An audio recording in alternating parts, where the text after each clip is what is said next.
International Women's Day was a cause for celebration here at Virginia Tech. Find out how Hokies around campus observed the holiday. And as vaccination distribution begins to speed up all around the United States, the New River Valley has more updates on its own vaccination schedule. Stay tuned to hear about all of this and more on this episode of Tech Tonight.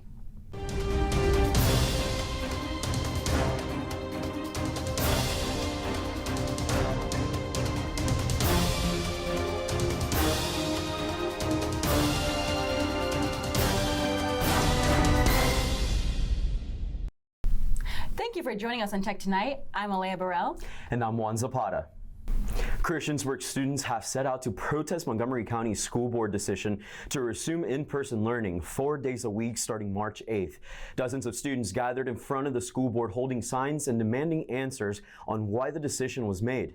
Although a few board members sided with protesters and praised them for their activism, the majority of the board voted against the change of decision. Students have started a petition that has reached nearly 2,000 signatures, and despite the lack of impact, they are just glad they are able to voice their concerns. On March 3rd, the New River Health District announced that they received 5,000 doses of the new vaccine by Johnson & Johnson. And on March 8th, they distributed them at a large-scale event to eligible Phase 1B citizens. Unlike the Moderna and Pfizer vaccines, this vaccine can be delivered in one single shot, has only had one case of an allergic reaction, and can be stored at room temperature. One disadvantage of the Johnson & Johnson vaccine is that it is only 85% effective in preventing COVID, while Moderna is 94% effective and Pfizer is 95% effective. As of now, college students may only receive the vaccine if they are essential workers, have an underlying medical condition, or are homeless. President Joe Biden, however, is hoping to get all Americans vaccinated by May. Virginia Tech has announced that the spring commencement ceremony will officially be online. Tech Tonight reporter Shanna McCool interviewed Virginia Tech seniors to find out their thoughts on these new developments for the spring 2021 graduation. As a result of the pandemic, the university believes that this will be the safest way to celebrate commencement this spring. Tim Sands acknowledges the mixed emotions he received from students, yet believes that this will be the best way to move forward in these times. Like the worst thing about waiting for it was just the uncertainty, I think.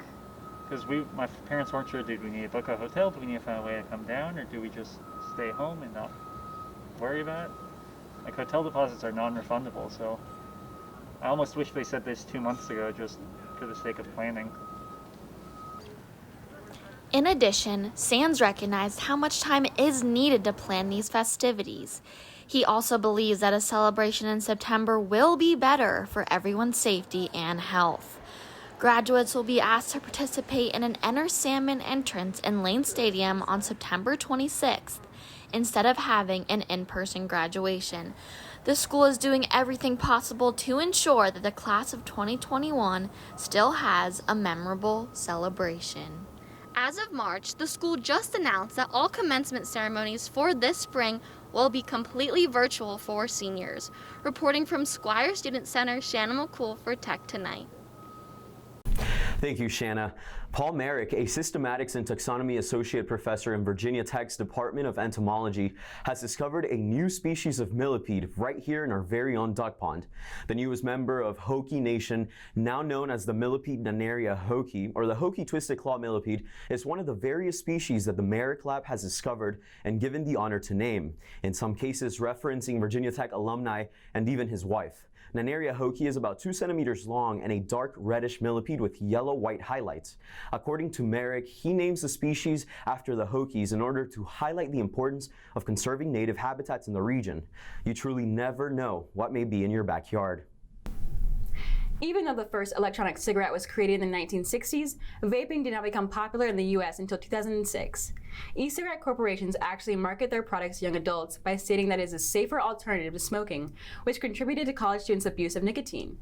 Many students who have never smoked cigarettes before also have turned to vaping for the benefits of not having cigarette breath and the multitude of vape juice flavors. Despite these benefits, there are many harmful reasons not to vape, such as addiction, lung injuries, heart failure, and in extreme cases, death. To help educate students about the 10 most important facts about vaping and how to solve this problem, Hokie Wellness at Virginia Tech is hosting a Healthy Hokie workshop called Vaping 10 on March 16th at 12:30 p.m. Hokies can sign up through signupgenius.com for the free Zoom meeting But hurry, as spots are filling up fast. Warm weather is just around the corner. Meteorologist Lizzie Mahan has more on what we can expect from this week's weather. Thank you, Juan, and thank you for tuning into the weather forecast. I'm meteorologist Lizzie Mahan reporting your weekly weather for the Blacksburg and New River Valley area. Spring is finally coming. We are expecting to see some warmer temperatures this week. We will also see quite a bit of rain, so be sure to have your umbrellas ready. We start off our week with Monday and Tuesday reaching a high in the upper 40s and a low of 36 degrees. On Wednesday, we will still see rain, but the temperature will be a high of 54 degrees and a low of 39. On Thursday, we will see a high of 52 and a low of 36. Luckily, we will end our week with sunshine. The high on Friday is 52 degrees and the low is 34. However, we are at that time of the year when weather can be pretty unpredictable, so be sure to always keep an umbrella with you and be prepared for any unexpected weather changes. Until next time, stay healthy and stay warm. Back to you guys in the studio. Thank you, Lizzie. The Cranwell International Center recently hosted a celebration for International Women's Day. Tech Tonight reporter Abby Coleman has more on the event. Virginia Tech's Cranwell International Center celebrated International Women's Day with an event celebrating women's accomplishments and contributions in society. The event, held on March 8th, was both online and in person. It honored women both on campus and around the globe. Students came to view a pre-recorded panel discussion with several distinguished female professors on Virginia Tech staff. A facilitated conversation followed the panels throughout the day, as well as gift bags and refreshments. Senior intern for the Cranwell Center, Juliana Hampshire, played a significant role in planning the event. I assisted basically in the planning of all aspects of this event with, getting our speakers for our panel that is playing in our auditorium, organizing volunteers for this in-person component, organizing the goodie bags that we're going to offer for students who just want to come pick up a goodie bag, who didn't want to attend the in-person event. The goal of this event is to celebrate women not only on International Women's Day, but every day. Reporting live from the Freeland Life Science Institute, I'm Abby Coleman for VTTV. From all of us here at Tech Tonight, happy Women's History Month. Make sure to celebrate the inspiring woman in your life this month and every month. That wraps up this episode of Tech Tonight. You can stay connected with us and other Virginia Tech television shows by following VTTV 33 on Twitter, Instagram, and Facebook. Thank you again, and we'll see you next time on Tech Tonight.